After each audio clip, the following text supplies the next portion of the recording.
After the end of World War II, the world was split into two, East and West. This marked the beginning of the era called the Cold War.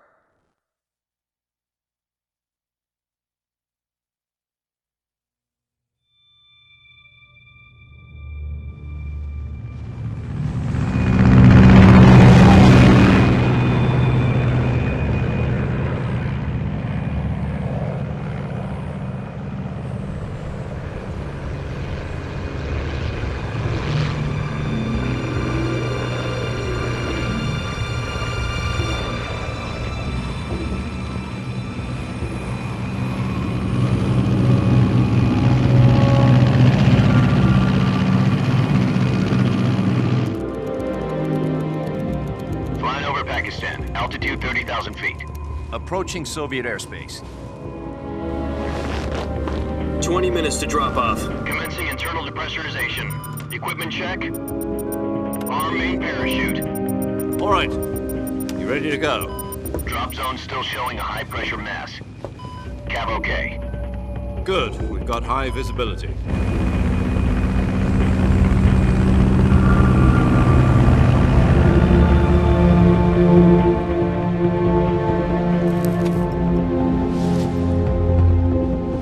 Put out that cigar. Connecting oxygen hose to interior connector. Put on your mask.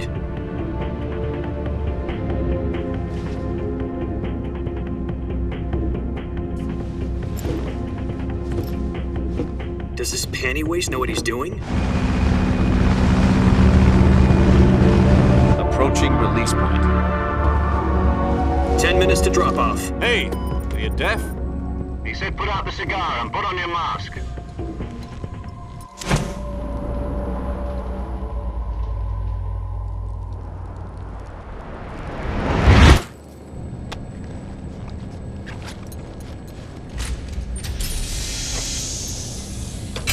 Depressurization complete. Checking oxygen supply. 6 minutes to drop off. Opening rear hatch.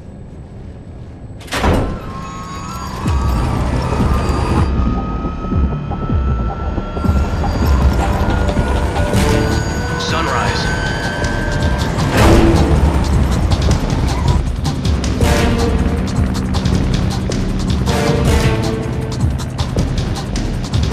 External temperature minus 46 degrees Celsius. 2 minutes to drop off. Stand up. You'll be falling at 130 miles per hour. Try not to get frostbite from the wind chill. 1 minute to drop off. Move to the rear. Activate bailout model. This is one for the history books. The world's first halo jump. 10 seconds to drop off. Stand by. Status okay. All green. Prepare for drop-off. Countdown. 5, 4, 3, 2, 1. Spread your wings And fly. God be with you.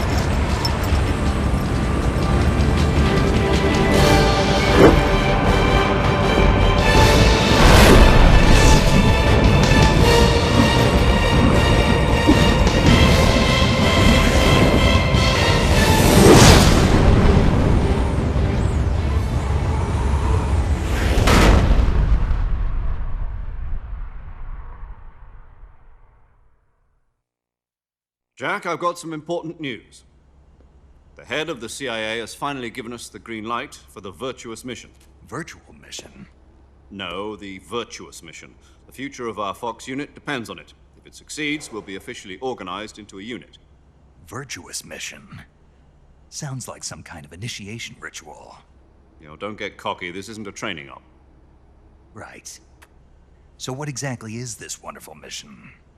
Well, about 2 years ago, a certain Soviet scientist requested asylum in the West through one of our moles. His name is Nikolai Stepanovich Sokolov. He's head of the OKB 754 Design Bureau, one of the Soviets' top-secret weapon research facilities, and the East's foremost expert on weapons development. Sokolov? Isn't he that famous rocket scientist? The very same.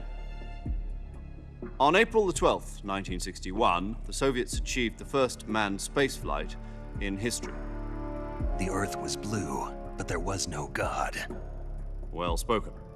The rocket that carried Yuri Gagarin into orbit was the A-1, known as the Vostok rocket. Sokolov is said to be the man most responsible for the multi-engine cluster used in that rocket.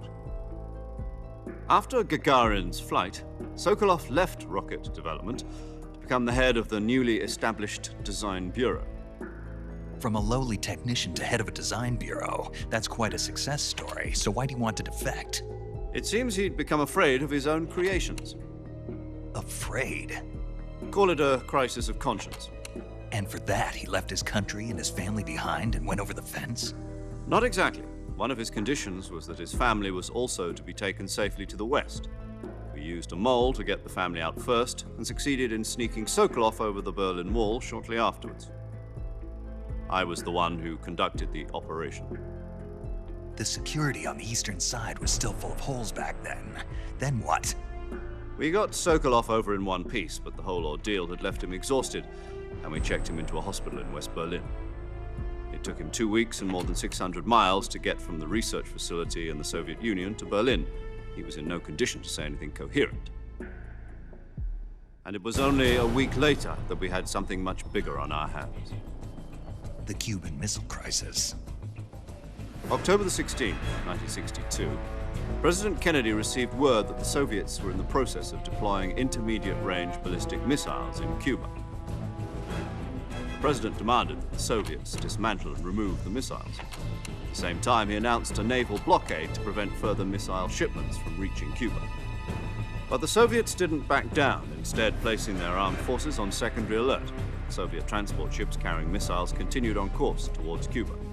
US and Soviet forces went on alert for an all-out nuclear war.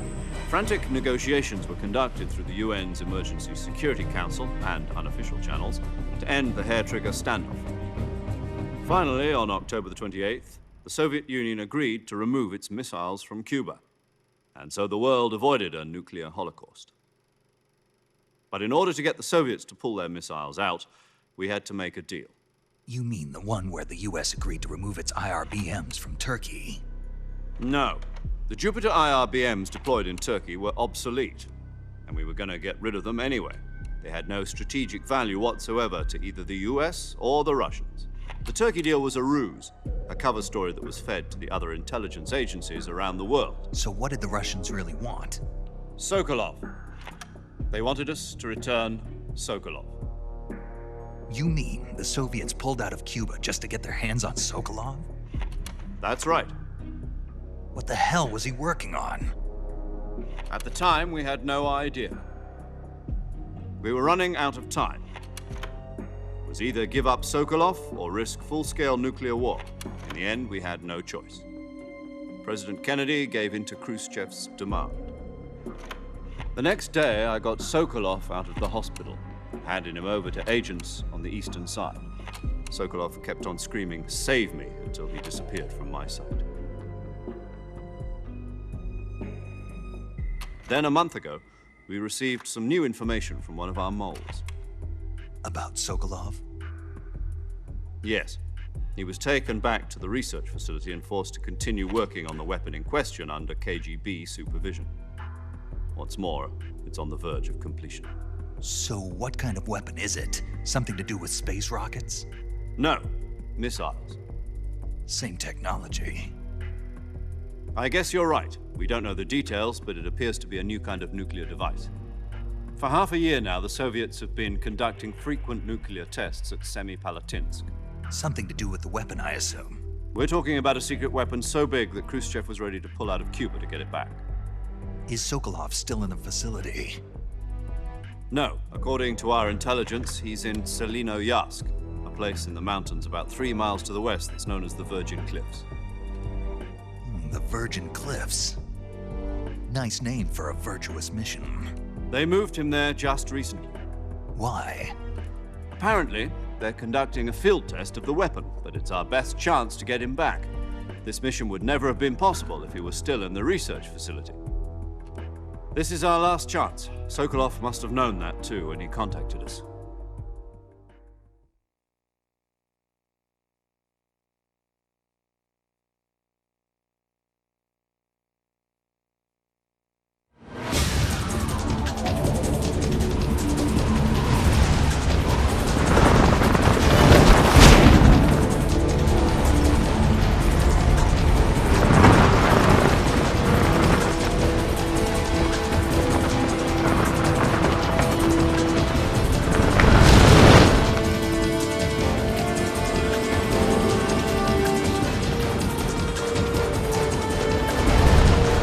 up, Jack. Your mission is to infiltrate Selino Yask in the Soviet mountains, ensure the safety of Sokolov, and bring him back to the West.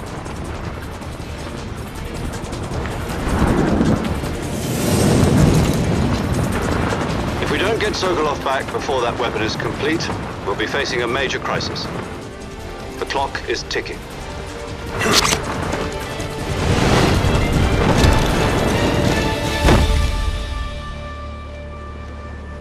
Once we've confirmed the rescue of Sokolov, stand by at the recovery point. A recovery balloon will be dropped at that point.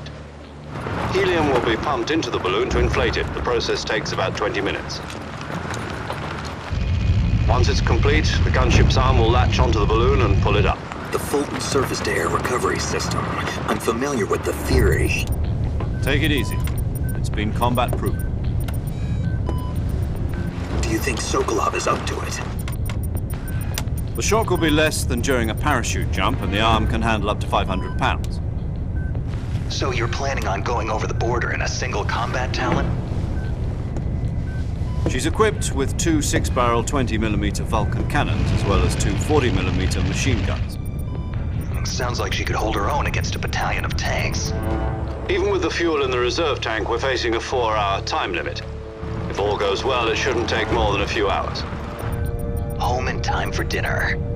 But if anything goes wrong, you'll be eating dinner, breakfast, and all the rest of your meals in the jungle.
Do you copy?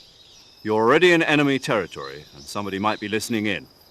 From here on out, we'll be using code names to refer to each other. Your code name for this mission will be Naked Snake. I'll be referring to you as Snake from now on. You're not to mention your real name. Snake? What, you don't like snakes? What do you mean? You've eaten one before, haven't you? In survival training. I'm glad to hear that.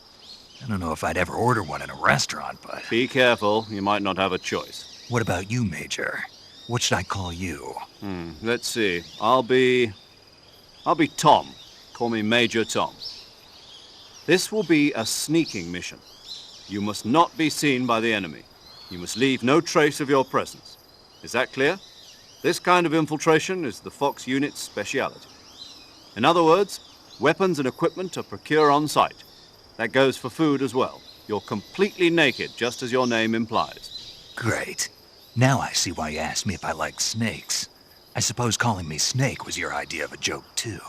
No. There's a good reason for that. I'll tell you later when the time is right. Gotcha. Getting back to the subject, how exactly am I supposed to feed myself?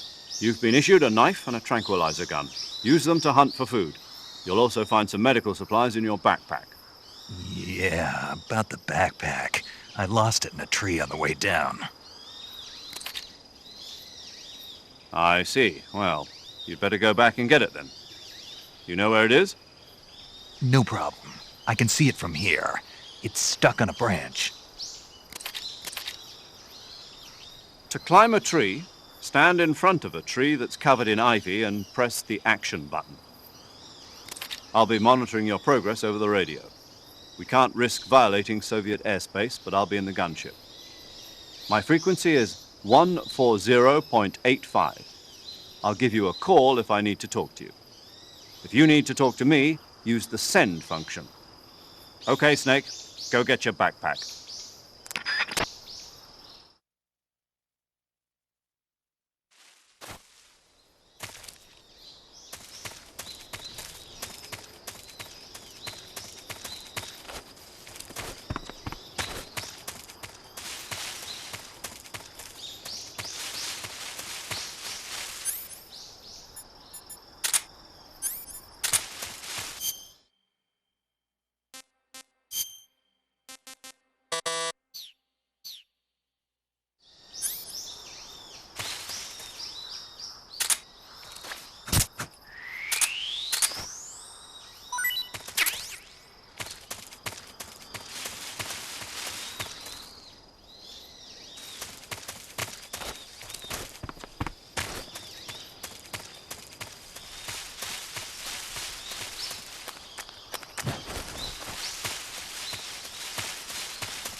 I see you've retrieved your backpack, Snake.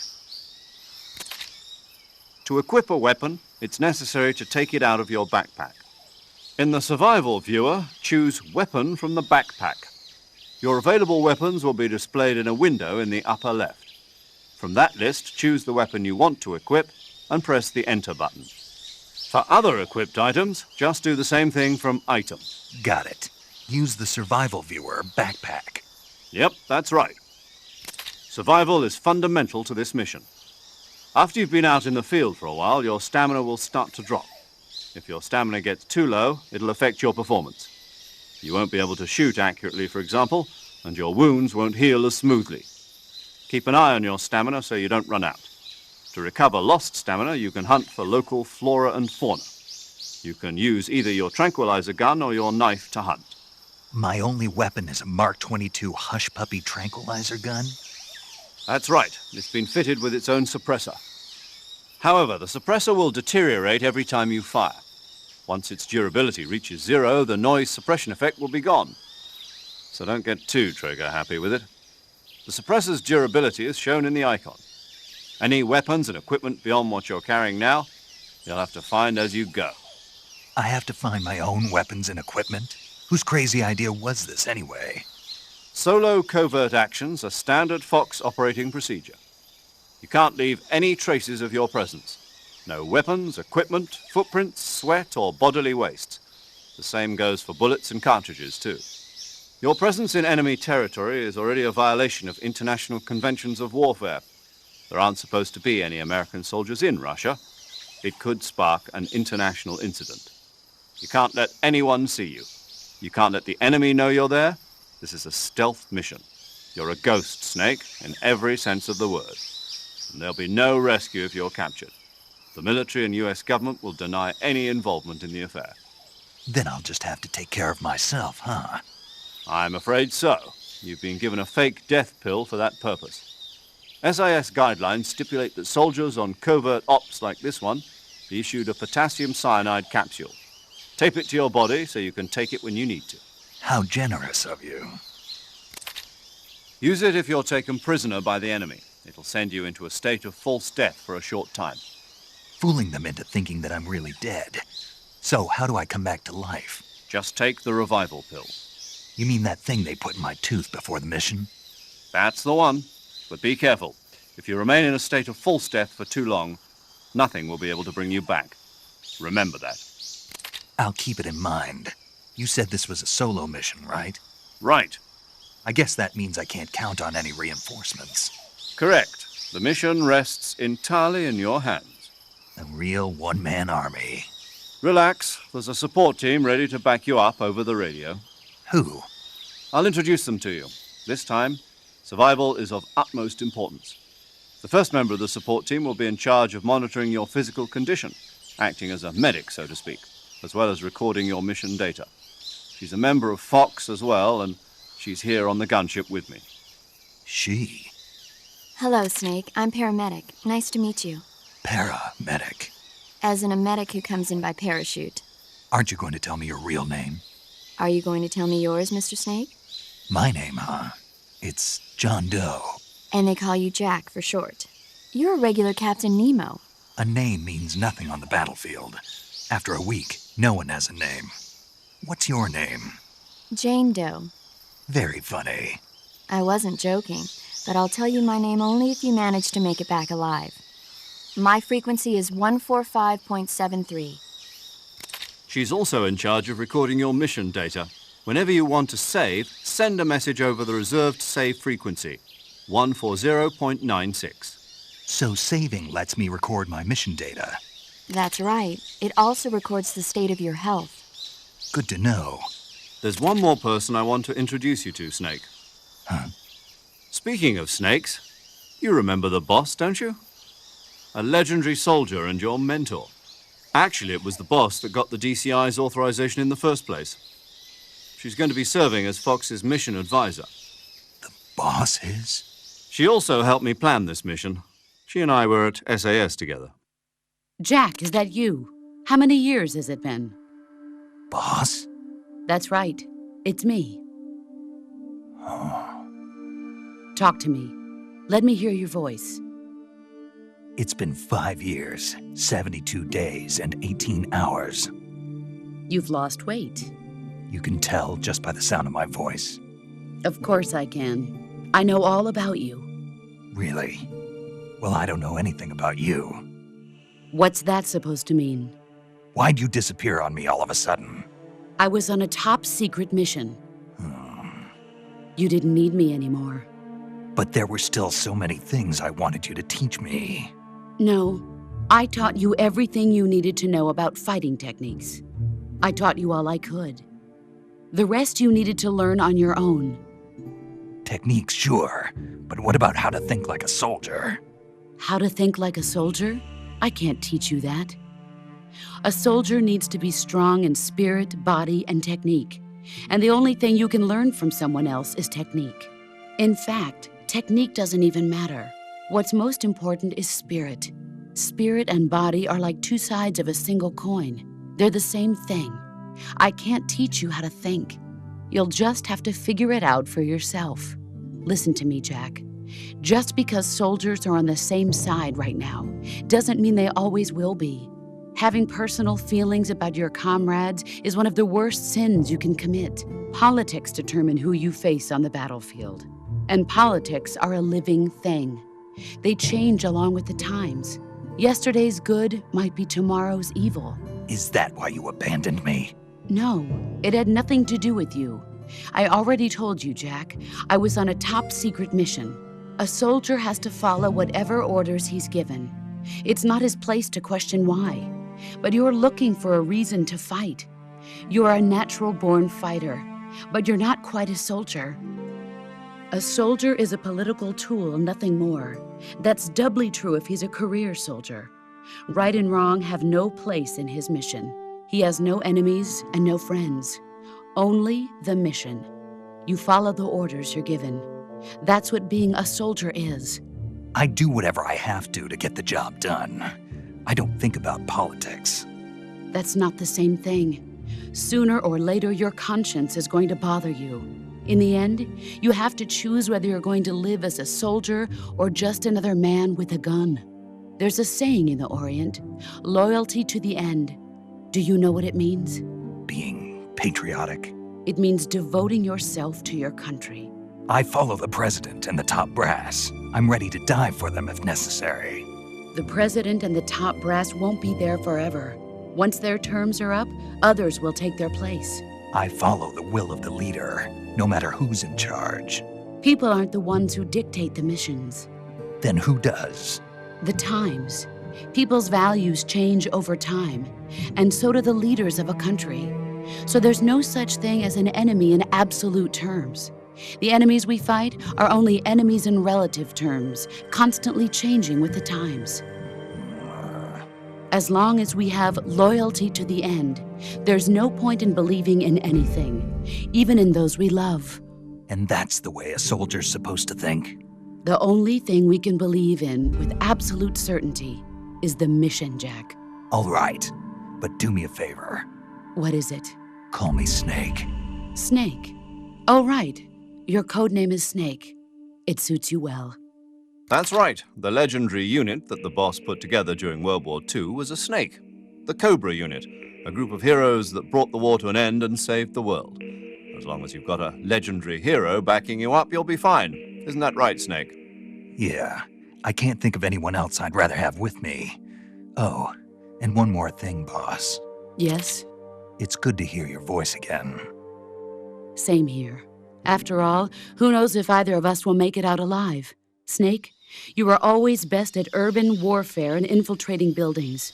But this is the jungle. Survival is going to be key. Those CQC techniques I taught you are sure to come in handy. CQC? Close quarters combat, huh? I've been in the Green Berets for the past few years. I'm probably pretty rusty. Not to worry. I'll be here to help you remember. After all, this is your first actual survival mission. I'll be supporting you over the radio.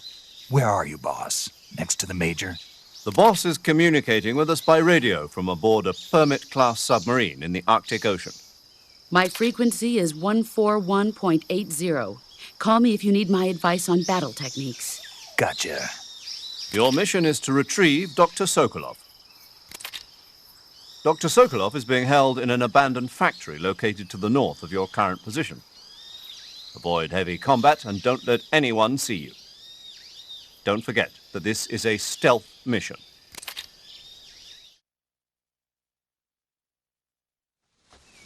Snake, try to remember some of the basics of CQC.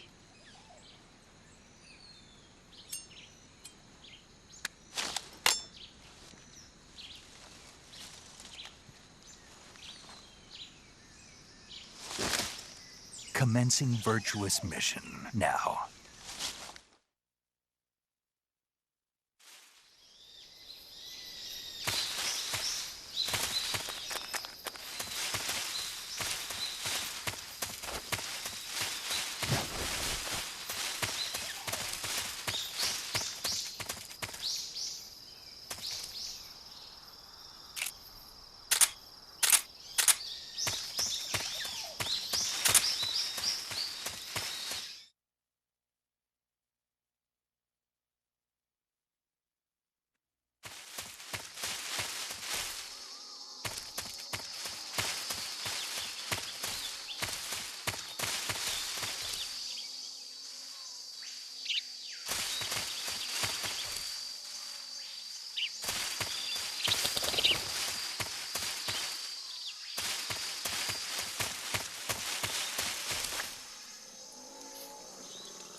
Saving the game, Snake?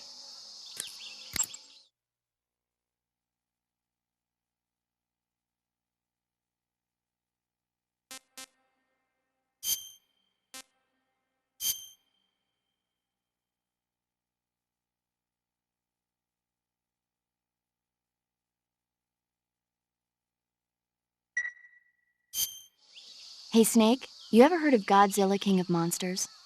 No, what is it? It's a movie. You haven't seen it? Nope. It's about this monster called Godzilla, who grows to an enormous size in a nuclear test and goes on a rampage in Tokyo. Nuclear test, huh? Then the Marshall Islands must be crawling with giant monsters right about now. It's just make-believe. Maybe that's why my pants have been so tight lately. Snake, it's a movie, not a report out of Los Alamos. I know. So then what happened? Godzilla is immune to all weapons, and humanity has no way to stop the monster. Dr. Shirazawa develops a new type of weapon, but meanwhile, Godzilla is getting closer and closer to Tokyo, obliterating everything in its path. It was originally a Japanese movie, but they made an American version, too. I recommend seeing the original Japanese one if you ever get the chance. It's mostly mindless fun, but it's also got a serious anti-nuke message as well. Where can I see the original? You'll just have to go to Japan. Really? That's too bad. Well, if you wait 40 years, you might be able to see it in America, too. Why's that? 2004 will be Godzilla's 50th birthday. You think they're still going to be making Godzilla movies then? Of course! Everybody loves Godzilla. You sure know a lot about movies. I don't suppose you're the movie-watching type, are you? Not really. Okay, then I'll tell you everything I know. When the going gets tough, movies can save your life. It's always good to be able to look at things from a different perspective when you get in a jam. That's the magic of movies. No kidding. Well, I guess it might at least make a nice distraction. That's the spirit, Snake. Have a little fun.